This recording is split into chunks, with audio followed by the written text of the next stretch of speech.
It's the Mr. Marty Show.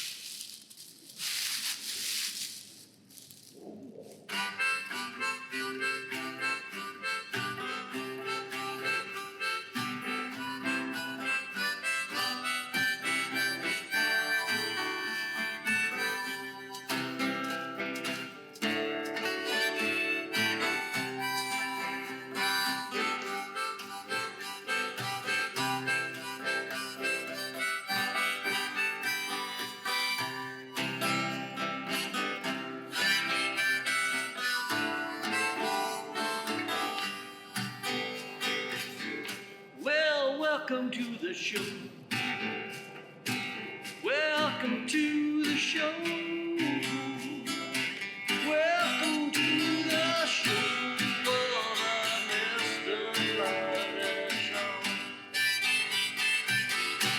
We've got so many friends, friends who are willing to show what it means to share and grow.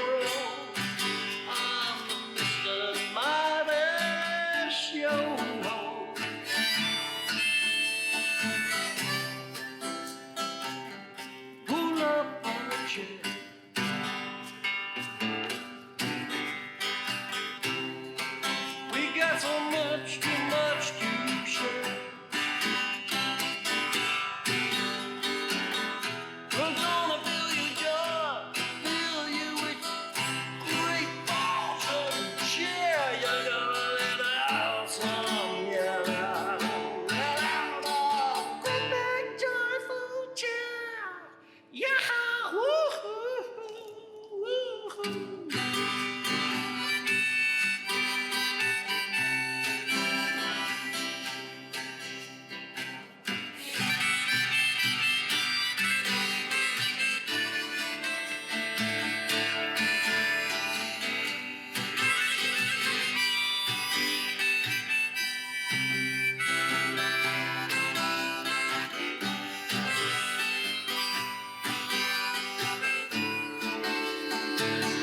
I'm the Mr. Marty Show. The Mr. Marty Show, yeah. Live action on the Mr. Marty Show. Whoa, show.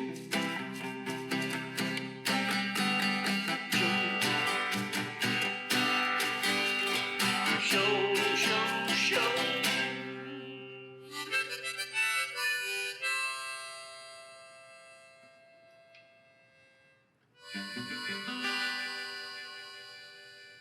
So glad to have you on the Mr. Marty Show. Bang!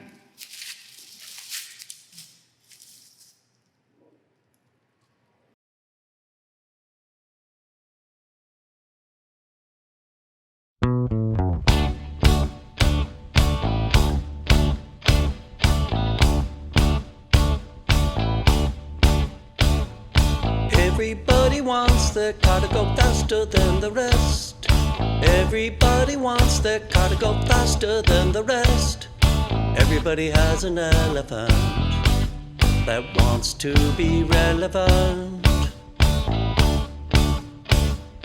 Everybody wants their phone to have the latest apps. Everybody wants their phone to have the latest apps. Everybody has an elephant that wants to be relevant. Gotta come to terms with the pachyderm. Gotta come to terms with pachyderm. Gotta come to terms with the pachyderm. Gotta come to terms with the pachyderm.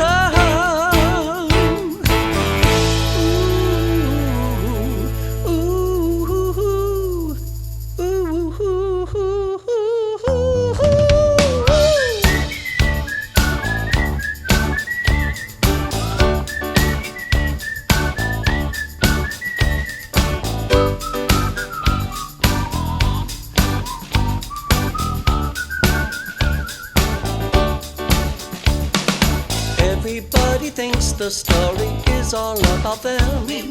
Everybody thinks the story is all about them. Everybody has an elephant that wants to be relevant. Everybody thinks the world revolves around them. Everybody thinks the world revolves around them. Everybody has an elephant that wants to be relevant. Gotta come to terms with the pack of done. Gotta come to terms with the pack of done. Gotta come to terms with the pack of done. Gotta come to terms with the pack of done.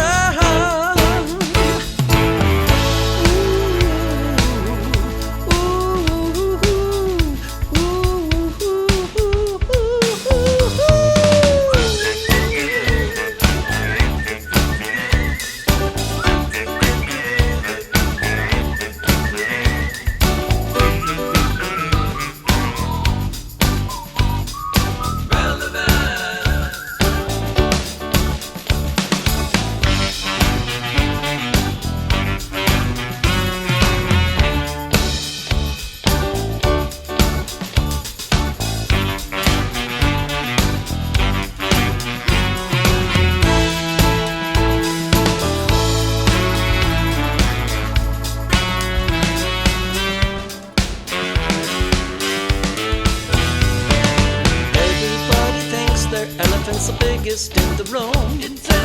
Everybody thinks their elephant's the biggest in the room. Oh, everybody has an elephant that wants to be relevant. Yeah, everybody has an elephant that wants to be relevant. Yeah, gotta come to terms with the pack of done. Gotta come to terms with the pack of done. Yeah, gotta come to terms with the pack of done. Gotta come to terms with the pack of done.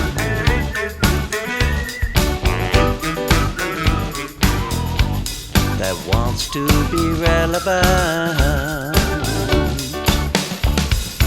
Everybody has an elephant. Everybody has an elephant.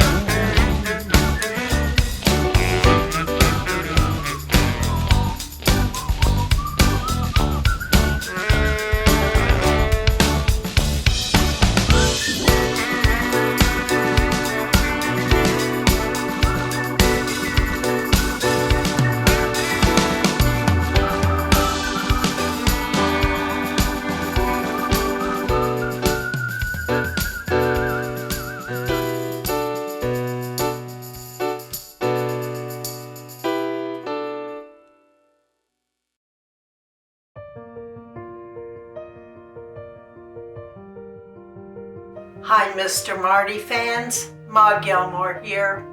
Today we're talking about secrets. Now, there are those little secrets, like when you're planning a surprise birthday party, you don't want anybody telling the person who is having the birthday about it. You want to keep it a secret. And so you tell a few friends and pass it on that way. But then there are secrets that are not good secrets. They tend to hurt someone. They tend to make them sad if they hear the secret. And that is gossip.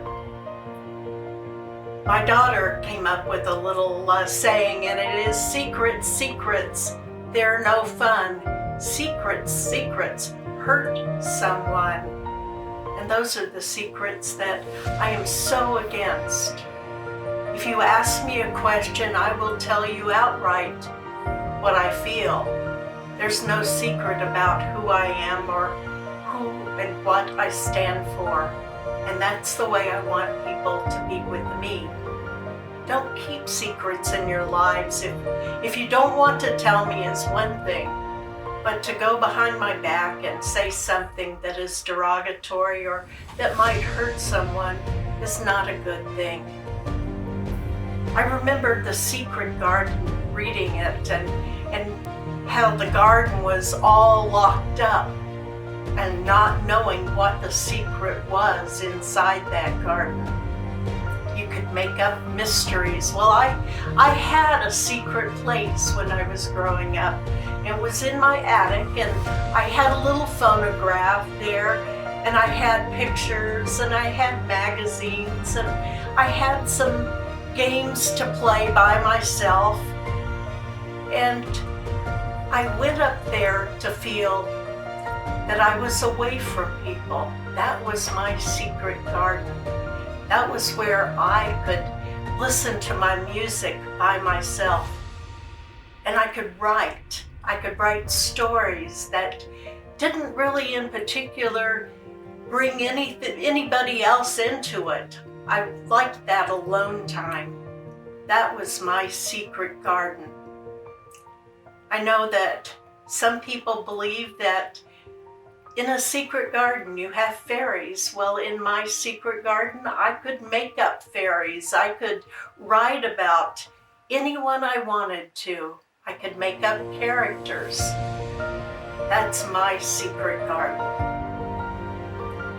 When you are thinking that you need to say something behind somebody's back, or think of the game that people play at parties where you whisper something into somebody's ear and they're to pass it on around, and how badly it can come out in the end.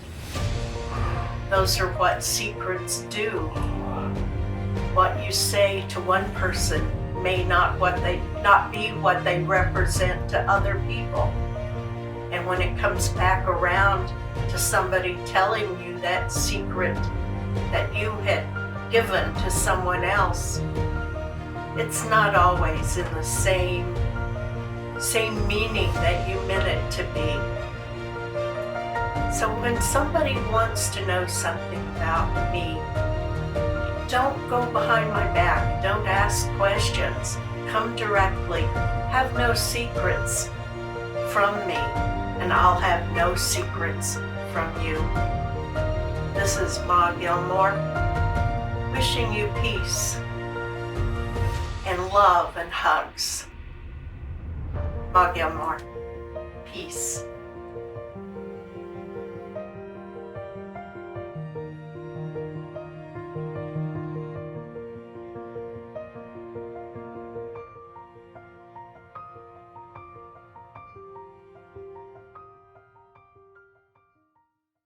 Our mission at Mr. Marty is to create a show of variety that feeds the soul, with people from around the world contributing.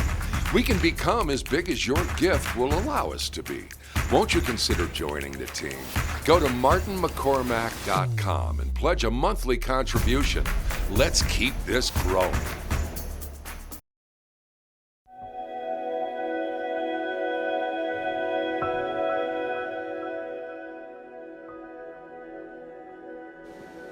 Jan's garden has a secret place, and it is the domain of the satin bowerbirds.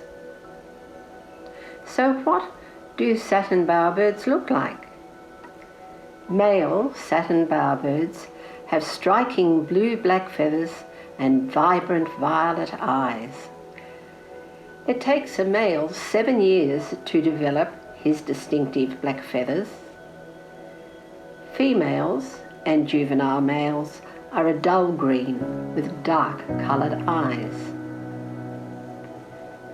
The satin bowerbird gets its name from its habit of building a bower out of sticks and decorating it with blue items like stolen pegs, straws, bits of litter, as well as blue flowers and berries. Another interesting fact is the female bowerbird often inspects the bower multiple times to see if the design meets her standards. When a male attracts the attention of a female, he begins his courtship display, which involves exaggerated movements around the bower, and odd movements such as prancing and wing fluttering. During courtship displays, males often mimic the calls of other bird species.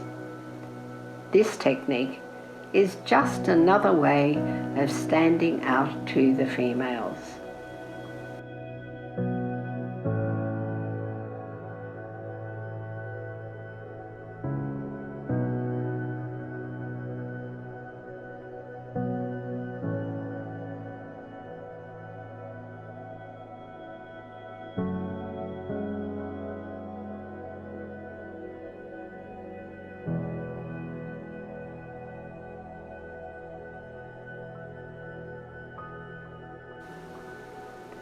While the male creates a fancy bower, the female bowerbird is responsible for building a nest of loose twigs some 30 metres above the ground.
I am Marcus Gentry, and this is a mindful moment.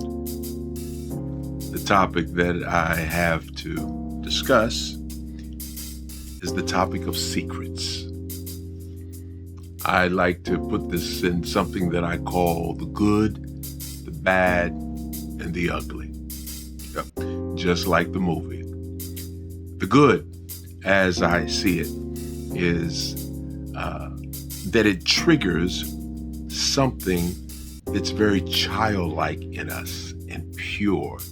That curiosity when we hear about a secret, because as children, young children are very excited, as we were, to know what's in the box and what's in the bag and what's this and what do you have, what do you know. It's that childlike curiosity. So we're always wanting to know the unknown. What is that secret? What information do you have of how to do this that I don't have? It's like a secret. And so when we hear the word, it triggers something in us and gets our adrenaline going on a subconscious level. And we get excited. Marketers know that. So they write books, movies, documentaries about it. There was a book, The Secret, many documentaries and stories of the secret to success and the secret to happiness and secret life of bees. And stay tuned to watch the documentary of secrets never been told before. And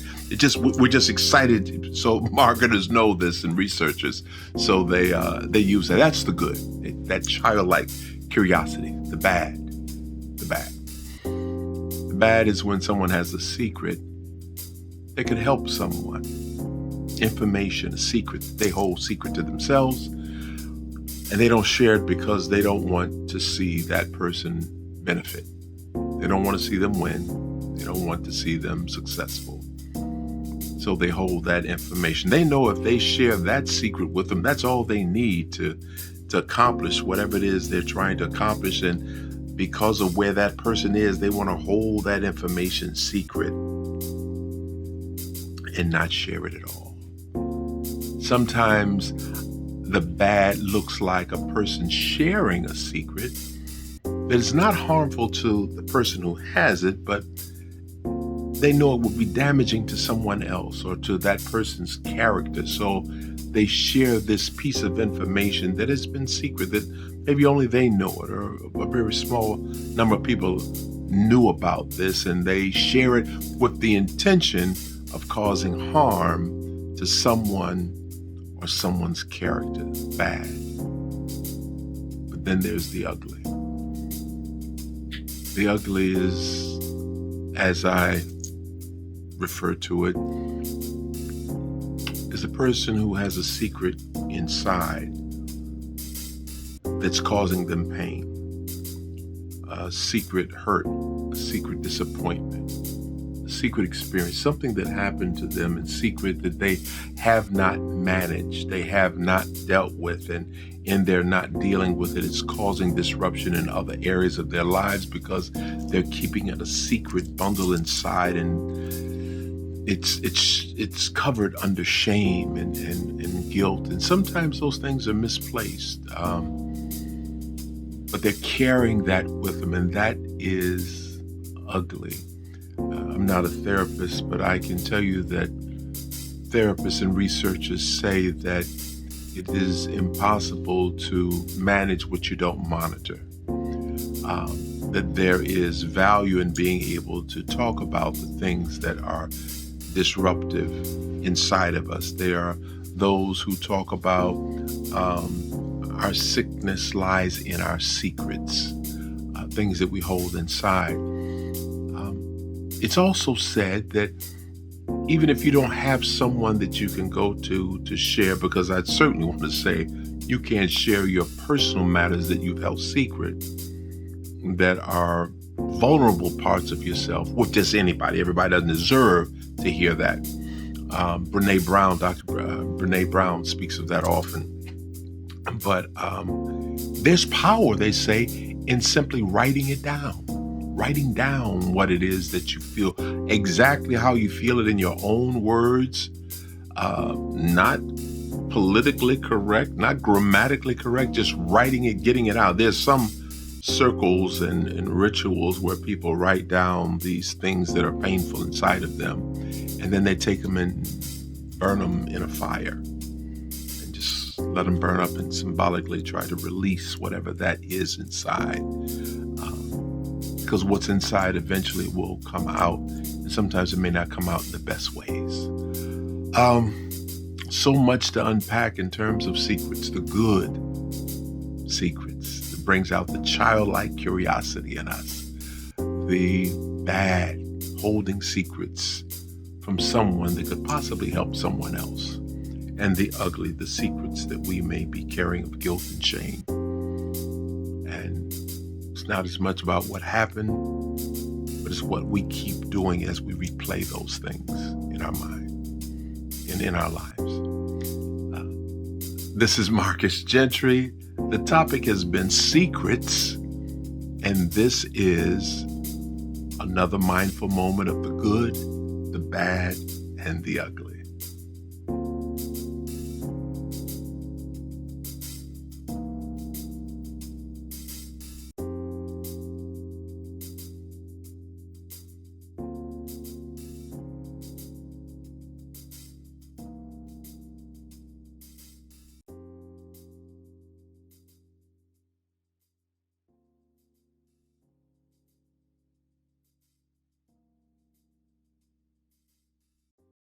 Hello, Polly Chase presenting artwork by Martin McCormack.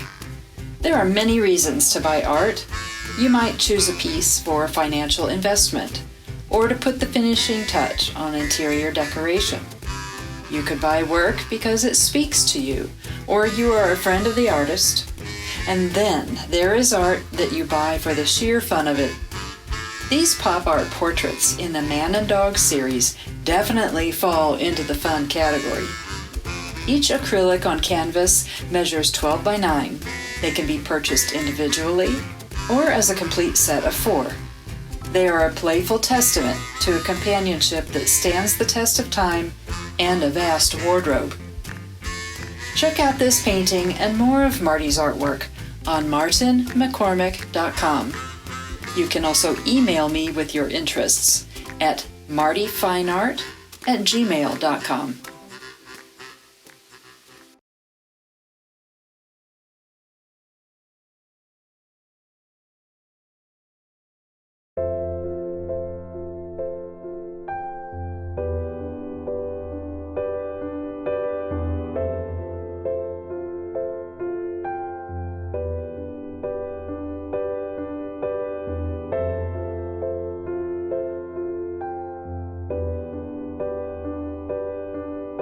A Secret by Anonymous. We have a secret, just we three, the robin and I, and the sweet cherry tree. The bird told the tree, and the tree told me, and nobody knows it but just us three. But of course the robin knows it best, because she built the I shan't tell the rest, and laid the 4 little something in it. I'm afraid I shall tell it every minute. But if the tree and the robin don't peep, I'll try my best the secret to keep. Though I know when the little birds fly about, then the whole secret will be out.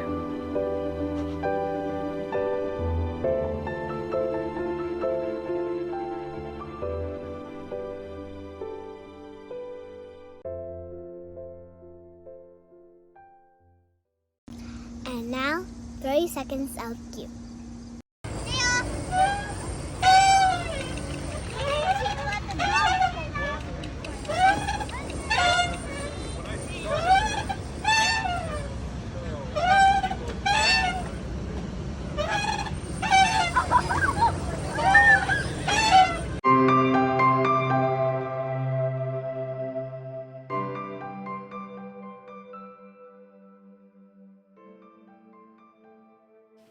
Hey everybody, welcome to In the Studio. Right now I've got a little bit of a sunset happening, the winter sun. I'm going to be losing my light, but still there's always a good opportunity to try different views and light patterns to work with scratch art. At least that's what I feel. So we're going to continue along with my Cheyenne teepee winter scene. I want to just start working on adding more trees in.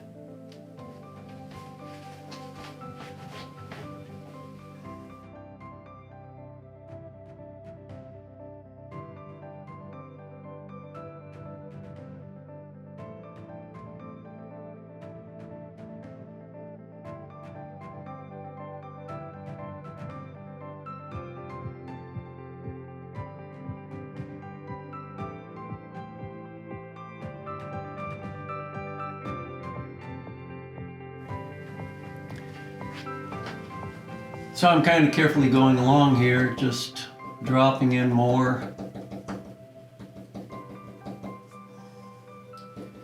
of the trees. Somewhere in here is going to be my light perspective, the moonlight. And even though, you know, it's not 100% yet, but see, I'm slowly filling it in.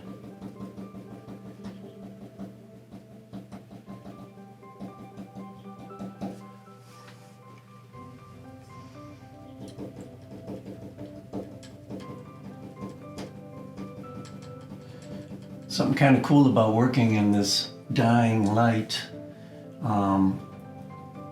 It's a softer light, first of all. But look at how well, when I cut along into the emulsion, how well that all starts coming out. Now, I was thinking mountains, but you know, I'm kind of digging right now, really enjoying this unique kind of thing with the cottonwoods and the teepees. That real winter kind of scene that you would see.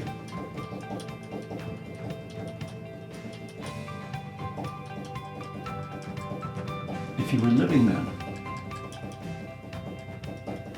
You know, hunker down to camp. They weren't migrating after buffalo at this time of season.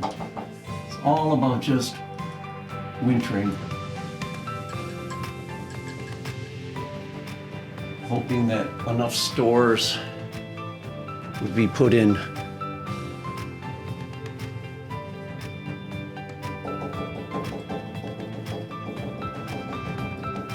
So I'm going to speed up the film a little bit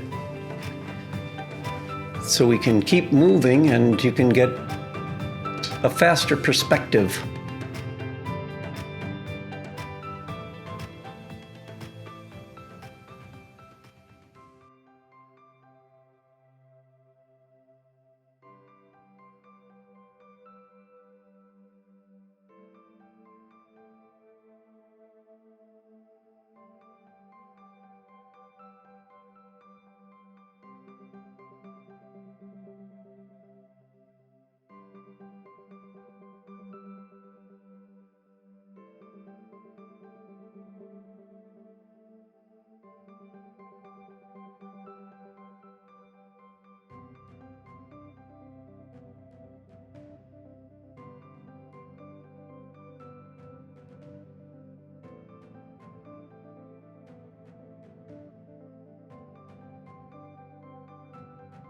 Decided to move back to my original door window. I still have the western exposure of light, and the challenge of it is I mean, the benefit of this is that this is a little more off with the buildings and such, that I'm not getting the glare of the sun, which I was finding to be kind of a problem as I go through and work on this.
Mr.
Marty Show. Houston, we have a problem.